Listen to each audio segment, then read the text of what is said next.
Okay guys, bodol fight na pa guys. Kain. Dapat mamaya di lalakad dito. Bodol fight. Larga, birado. Yan guys, aming bodol fight kami ngayon kasi nga guys, hindi na kami gano'n nagsasayang. Bukas may pasok ng lahat.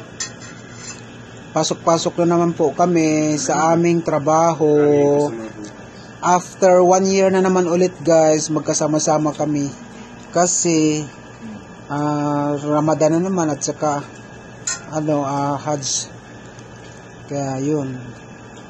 Kain tayo guys. Kain. Sarap niyan di ba? Yan. Kasi ang video na to hanggang lang 1 minute. Pinakamatas ng 3 minutes. Kaya yun. Okay.